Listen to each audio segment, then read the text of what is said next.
Hey guys, what's going on? Today is Tuesday, July 25th, 2023.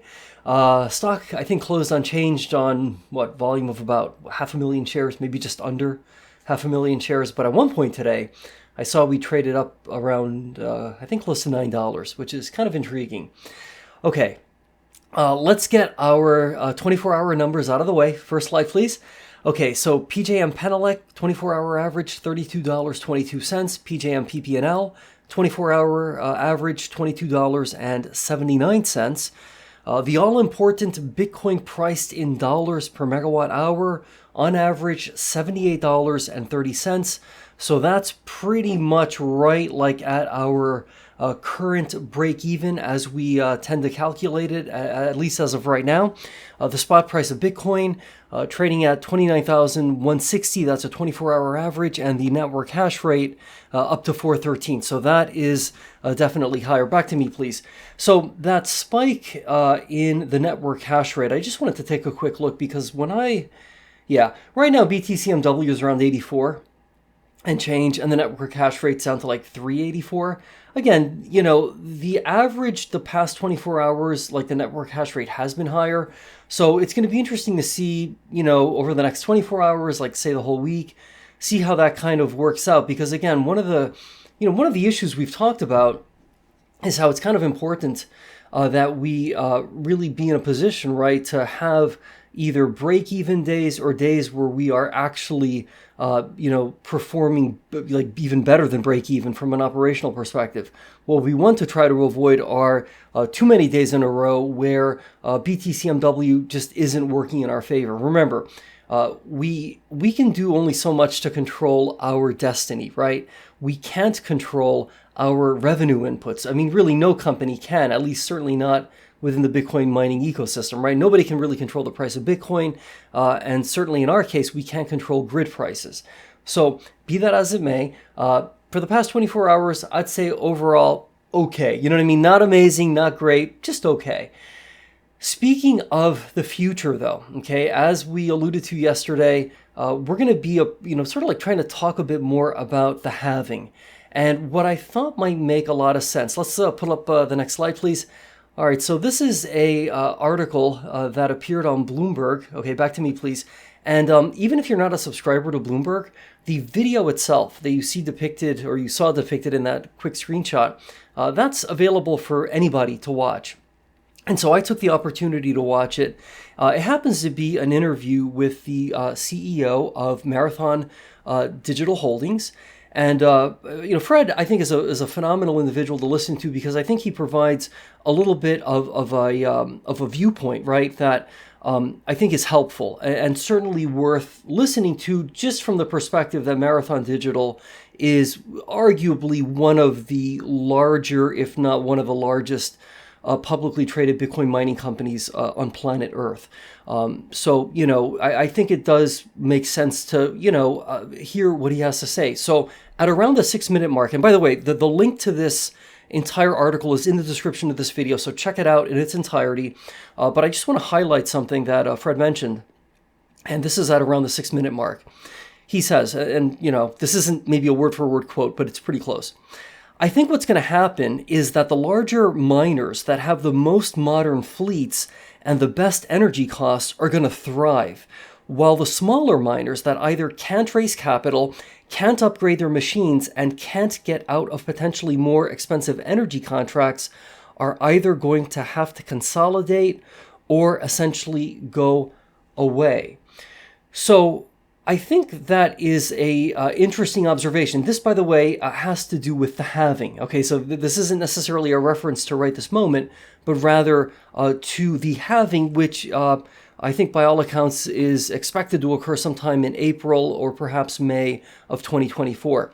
Now, something else that Fred mentioned in that interview was that basically Marathon, according to Fred, that they really have what he believes to be the most efficient, or close to being one of the most efficient, mining fleets in the industry. And he cited a 24, like a 24 joule, or if you want to think of it as watts, like 24 watts per terahash, average miner efficiency within the Marathon fleet. And again, you could hear this yourself if you watch the whole interview. Fred also mentioned that the industry average is closer to 40. Okay, now bear in mind, I have not independently verified any of this, but again, I take Fred at face value because clearly, I mean, they're one of the largest, if not the largest publicly traded Bitcoin mining company out there. I suspect he knows these numbers pretty well. So let's just kind of treat them as being 100% accurate, and that Marathon's at about 24, joules per terahash, which is the same kind of like it's watts per terahash, and that the industry average is closer to 40. Okay, so what does this mean for Stronghold Digital Mining, right? Because after all, that's the company I am laser focused on, and I suspect you may be as well. So we are guiding towards 4 exahash of Bitcoin mining capacity by the end of the third quarter 2023. So that would be about September 30th of this year. So we're guiding towards 4 exahash. The slide within the investor presentation, which I've shared before, and I don't have it to share right at the moment, but just take this at face value.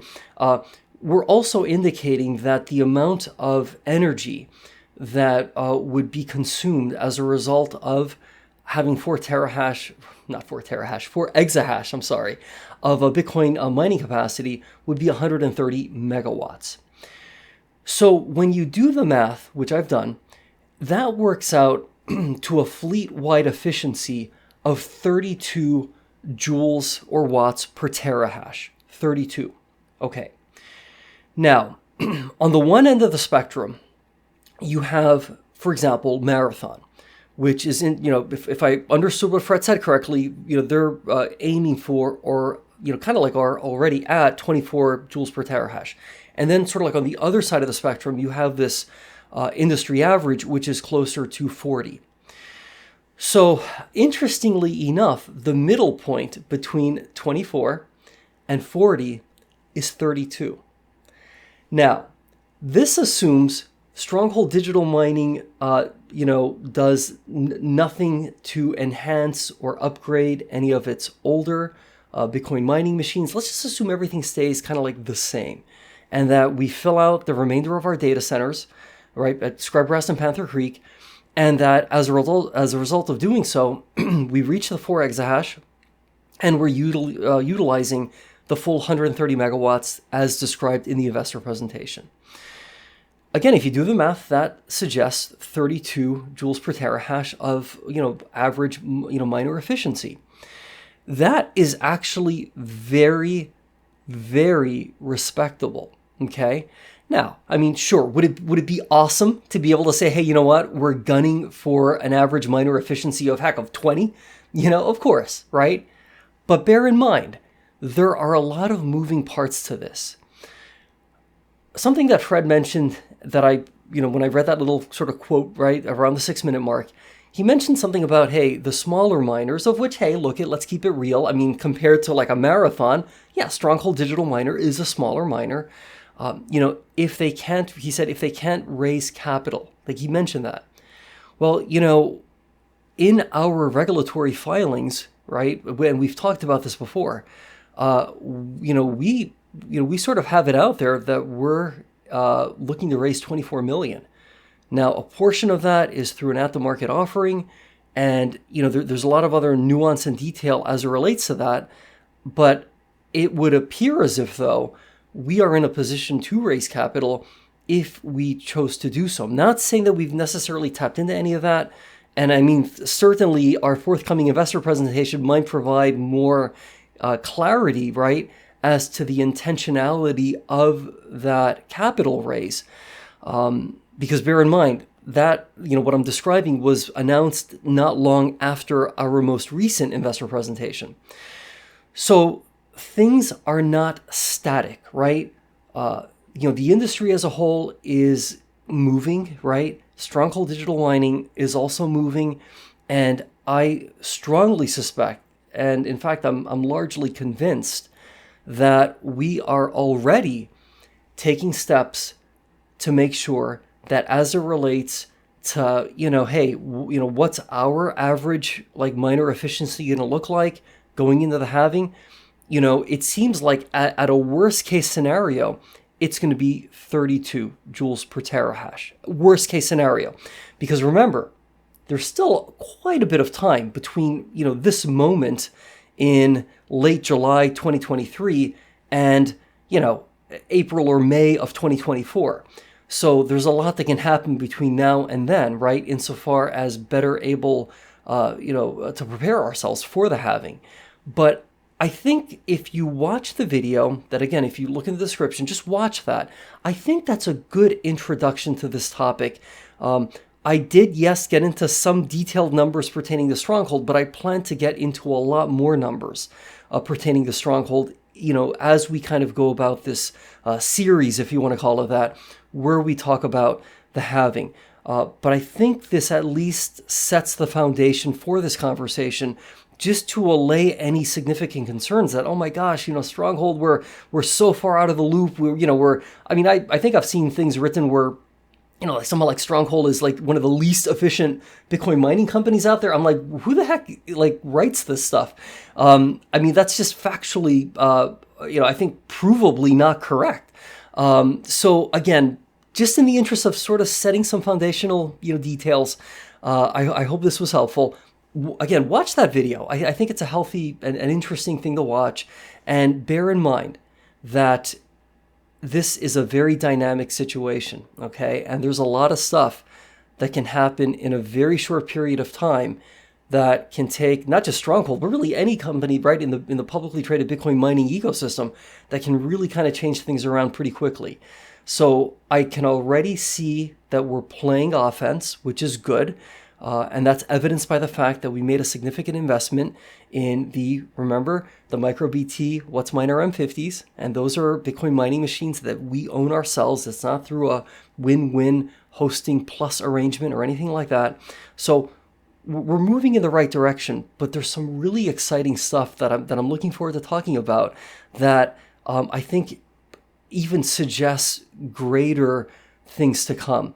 And bear in mind, we are going to have an investor presentation probably in early August. That's not that far away from now. So I want to temper my hypotheticals until we actually get through that investor presentation, because I suspect we're going to get a lot more context and color as to what the game plan is as we slowly but surely, start creeping closer and closer to the halving. Okay, so until then, until tomorrow, that is.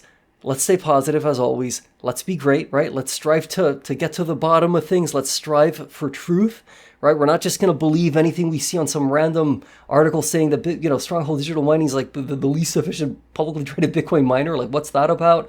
I don't have a specific citation for that. It's just something I read and I was like, what is this, But let's stay positive. Let's be great. And we'll see each other again tomorrow.